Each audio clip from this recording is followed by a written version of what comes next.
The WCHE caller is having technical difficulties. Over here. Last week's interview, we inspired many West Goshen residents. Really? Yes, last Tuesday's supervisors meeting. It's now showing on YouTube under, you can go to West Goshen Supervisors 7/2/2024. It'll pop up. It is a great display of civic engagement. And I credit you and your live show and podcast, All Politics Are Local, for making this happen. Why? Because 40 people showed up in that room as opposed to 5. Now, you said 40, not 14, right? 40 people? 40 people showed up. Oh, my God. Mostly were motivated because they listened to your podcast. Now, I could have expected more, but the reaction I got when I explained what was going on, people would say, why didn't we know about this? Right. There would have been many more people in that meeting room, but you know what? They didn't believe this was a real thing. Not in our township, I hear. So it's quite interesting, but hopefully people stay in tune and more people will come. For the time being, though, here's what I would suggest. I would suggest everybody grab some popcorn and your teenagers and watch this EV charging station mandate discussion on the YouTube. Again, that would be West Goshen Supervisors. It'll pop right up. You will see what's in our residents' heart and exactly how little our West Goshen Township Supervisor Chair, Ashley Gagne, cares or is even willing to listen to us. Well, if I can interrupt you for a second, I'm about fairness. I was raised to be very fair. That's one of the things my father and mother really instilled in me. And anytime a situation like this comes up, as you may have heard in the last segment, I'm going to get a hold of Oxford management about this situation where, you have to get Mother May I from the other party, which is funny, Democrat and Republican, other party. There's other parties out there, and get their permission before you can show up. They have to want to show up. So if they don't want to show up for that event, they don't have to. In your case, I got a hold of Ashley, and I don't know if she goes by the Anglified Gagne or Gagne, which is the French version. I don't know what she does, so I don't want to massacre that. I do see she has a hyphen over it in her emails where she says she must respectfully decline when I invited her the first time. So it's Gagne, I guess. Anyway, I went back for clarification to see if she declined this week's show or for a specific issue. And then she asked me, she came back after 3 days and said she actually did see it 3 days ago. She just chose not to respond. So she asked me several questions. If I'm a West Goshen resident, I don't know what difference that makes because do anchormen for Channel 6 News have to live in a township to report on a car theft ring or anything like that? It's ridiculous.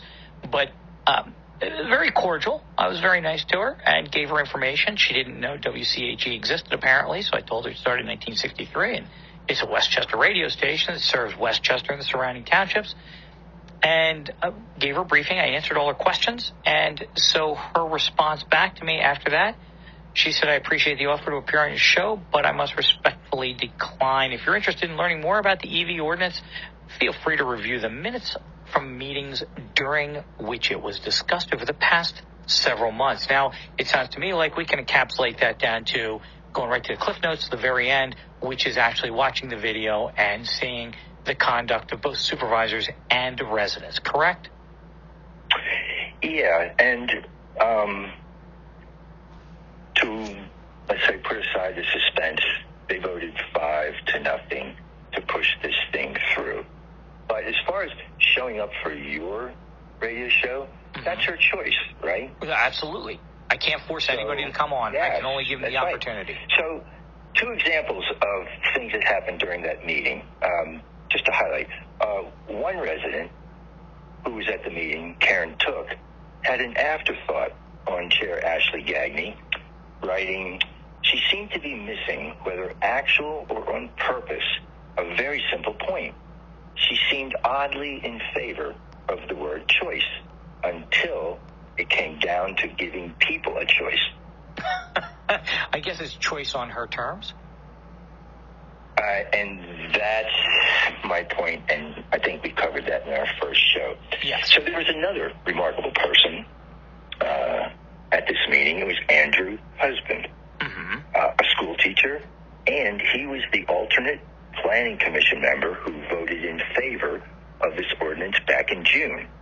Then he said something to the effect, we will all own electric vehicles, and we need to get started now. I'm voting for it.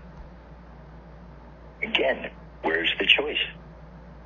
Well, it's interesting when over 90% of the world, probably 98% of the world, runs on petrol. So maybe there will be a move to that. I don't think it's going to happen in the next, decade. It's not going to happen. In fact, I just posted an article one of my listeners sent to me. It's on my Facebook page, WCHE, All Politics Are Local with Barry D. Shameless plug right there. It's an article that says that 50%, that's 50% of all EV owners will not buy a second one because they didn't do what they were supposed to do. So getting back to Mr. Husband. Yes. He referred to me in this last meeting as the guy with hair on fire, alarming residents for no reason, or something to that effect. Barry, I'm near all bald. Watch it on the West Goshen video on YouTube. Yeah.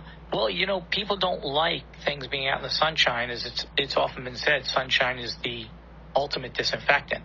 You need to have that information out there. When you're trying to slide things through on people, and look, it's very simple to do. Nature's lazy. Humans are lazy. I don't have to go to the meeting.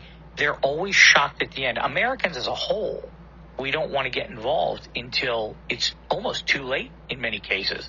So putting that news out there, especially as you're getting that close to the end, triggers people to actually do something because they know at the end they're going to lose whatever freedom it was, or at least they want their say in it. They want to be heard. Yeah, but it makes you think, am I crazy?